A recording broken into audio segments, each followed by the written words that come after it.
When you think of legendary voyages of discovery, you probably think of Columbus and Magellan, or Neil Armstrong walking on the moon. But what may be the greatest journey of exploration mankind has ever undertaken is happening right now.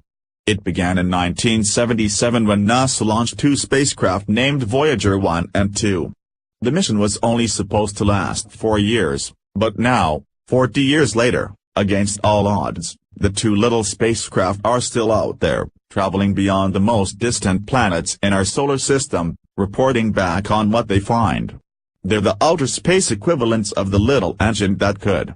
Nothing man-made has ever traveled so long and so far, and wherever they go, they carry with them a message from Earth for any other life forms that may find them. A NASA animation of the Voyager spacecraft. NASA when Voyager 1 and 2 took off in August and September of 1977, they had cameras and sensors and something no other spacecraft ever had, 2 golden records, filled with music. Johnny B. Good had no idea just how far he would go. They've been going ever since, giving us our first intimate views of the most distant planets in our solar system, Jupiter, Saturn, Uranus, Neptune and their distinctive moons. What the Voyagers found surprised scientists and made us think about our place in the universe in a whole new way. It was only possible because of a rare alignment of the planets. Ed Stone, once every 176 years Jupiter, Saturn, Uranus, and Neptune are lined up in such a manner you can swing by one onto the next time after time over a 12-year journey to get to Neptune. Normally it would take 30 years. Anderson Cooper, so you lucked out? Ed Stone, we lucked out. If this had happened a decade earlier, we would not have had the technology to do it. Ed Stone is the chief project scientist for Voyager. He's 81 now, but he was 36 when he first took the job at NASA's Jet Propulsion Laboratory in California where the Voyagers were built. Each part was carefully designed and tested. But with the launch date fast approaching, project manager John Cassini and his team learned that the conditions near Jupiter might be much harsher than they expected. They needed extra protection for Voyager's cables, they needed a quick fix. Cassini says they used the aluminum foil. Anderson Cooper, that doesn't sound exactly high-tech. John Cassini, we would have normally used metallized Captain, or Mylar, or something, you know, more appropriate, but we didn't have time. Anderson Cooper, you just went to a store and got aluminum foil. John Cassini, well, I didn't know. I said, ask my wife. Where do you get aluminum foil? Anderson Cooper, and that's part of what is on Voyager. John Cassini, yes. Yeah. A NASA animation of the Voyager nearing Jupiter. NASA as seen in the above NASA animation, the spacecraft, foil and all, reached Jupiter in 1979 and took the sharpest pictures of the planet scientists had ever seen. Ed Stone, that's the Great Red Spot. Anderson Cooper, wow. It was known that Jupiter's Great Red Spot was a massive storm larger than Earth.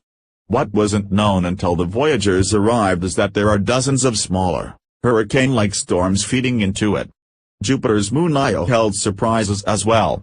It didn't have the cratered look of our moon.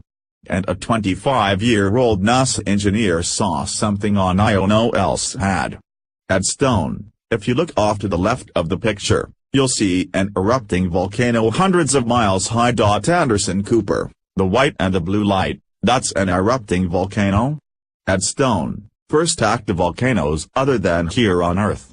Anderson Cooper, how big a deal was that discovery? Ed Stone, well, it was a major deal because it really told us the solar system was much more dynamic than we had imagined. Each moon had a geologic history. They weren't just old objects heavily cratered. They had a geologic life. Your smartphone has 240,000 times more memory than the Voyager spacecraft. And it has a computer which is 100,000 times faster than the Voyager computers.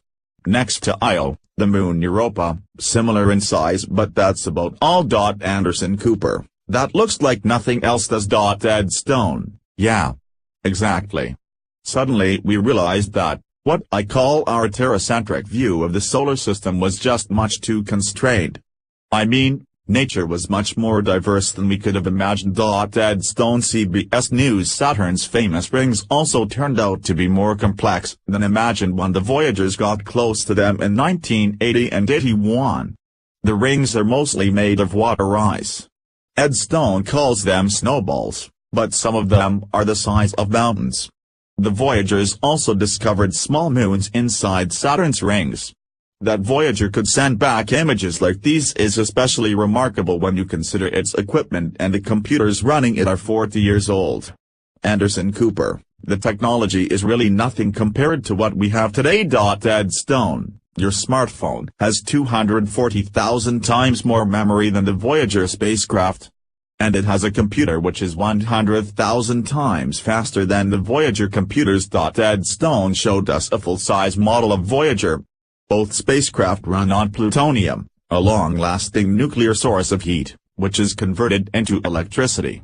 They carry 10 scientific instruments, 2 of which are cameras. The Voyagers transmit a constant stream of data, which gets picked up by giant antennas NASA operates in different parts of the world. To see one of them we drove deep into the Mojave Desert, near Barstow, California, to an antenna site known as the Goldstone Complex. There are a lot of scorpions and rattlesnakes out here, but little to interfere with the faint messages still being sent by the Voyagers. The Goldstone Complex CBS News Voyager 1 is now 13 billion miles away from Earth. Its radio signals, which travel at the speed of light, take 19 hours to reach the enormous antennas at NASA's Goldstone Complex.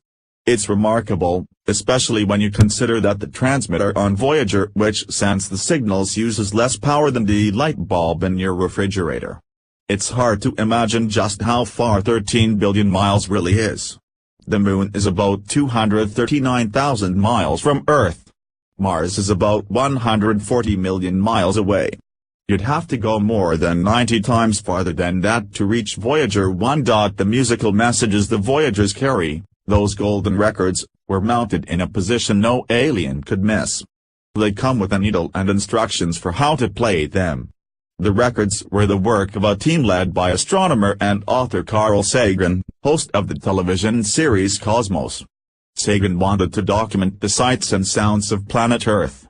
More than 100 photographs are encoded on the discs, along with greetings in 55 languages, including one from Sagan's son. Also traveling out there in space, music from Mozart to Louis Armstrong. The records in space are made of gold-plated copper, but a vinyl version for Earthlings was just released this year. Anderson Cooper, it's the ultimate mixtape. Andrew Yan, that's what I called it, Earth's greatest hits. Andrew Yan was creative director of the team Carl Sagan put together to collect the sounds of our planet for the 2-hour record. Anderson Cooper, it's heavy. Andrew Yan, it's heavy. It's the arc of human culture. Andrew Yan with contributor Anderson Cooper. CBS News. Andrew Yan was 27 years old at the time and had never worked on a record before. She was the one who insisted that Chuck Berry would get to ride into outer space. Andrew Yan, it's so great. Anderson Cooper, why Johnny B. Good? Andrew Yan, to me, Johnny B. Good, rock and roll, was the music of motion, of moving, getting to some place you've never been before and the odds are against you, but you want to go. That was Voyager. Anderson Cooper, do you imagine the extraterrestrials who discover this tapping their feet to Johnny B. Good? Andrew Yan, that was the joke on Saturday Night Live when Voyager was launched. You know, they broke in and said, this just in from the extraterrestrials. The Voyagers haven't found any extraterrestrials so far, but they have contributed to the search for life in space. Their observations of Jupiter's moon Europa suggested there might be an ocean beneath its icy surface, which was later confirmed by another spacecraft, Galileo. Voyager 2 also sensed that something unusual was happening on Saturn's moon Enceladus.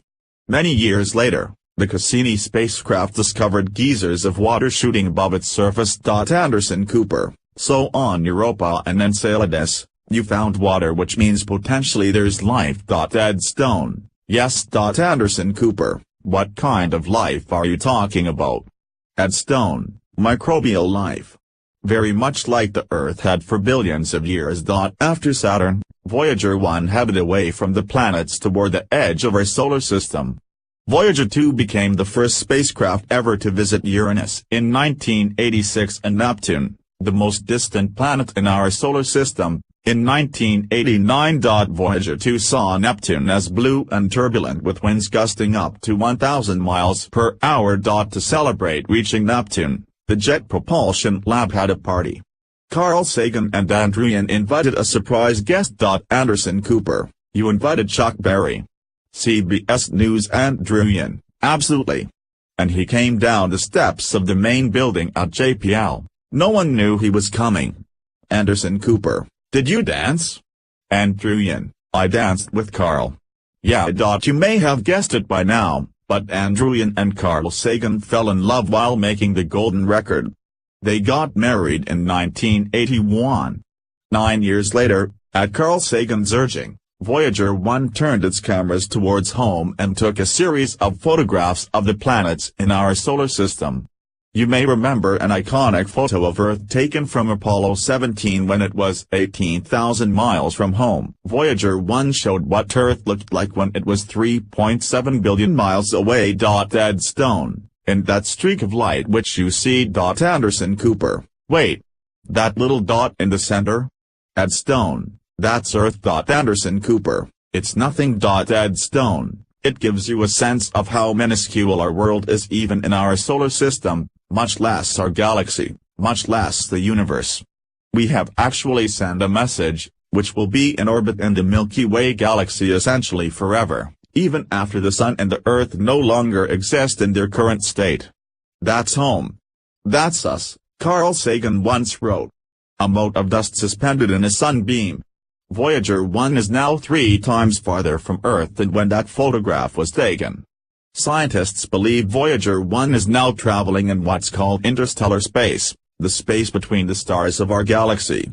Voyager 2 is expected to get there in a few years. Anderson Cooper: so the Sun is our nearest star? Dead stone, yes. Correct. Anderson Cooper: and then from the Sun what is the next nearest star? Dead stone, Alpha Centauri, which is about 4 light-years away. Anderson Cooper: so Voyager is now in between the Sun and that next star? Dead stone, yes. That's right. Anderson Cooper: traveling how fast? Dead stone, it's traveling about 38,000 miles per hour. It travels about 1 billion miles every 3 years. Anderson Cooper: that's incredible. In about 10 years, when the Voyager's nuclear power runs out, Stone says they'll continue zipping through the vacuum-like conditions in interstellar space. It's very empty out there and they're unlikely to crash into anything. Long after all of us are gone, Voyager 1 and 2 will just keep going and going. Dead stone, think of that. We have actually sent a message, which will be in orbit in the Milky Way galaxy essentially forever, even after the Sun and the Earth no longer exist in their current state. Anderson Cooper: wait. This is, my little mind can't process some of this. Even after the Sun and the Earth. Dead stone, the Sun will become a red giant and envelop the Earth, and that will happen maybe 5 billion years from now. These two little emissaries will be out there in their independent orbit basically for billions of years. Anderson Cooper: it kind of boggles the mind. Dead stone, that's the reason it was important to send it. Produced by Andy Court. Associate producers, Evie Salomon, Sir Fitzpatrick and Alex J. Diamond.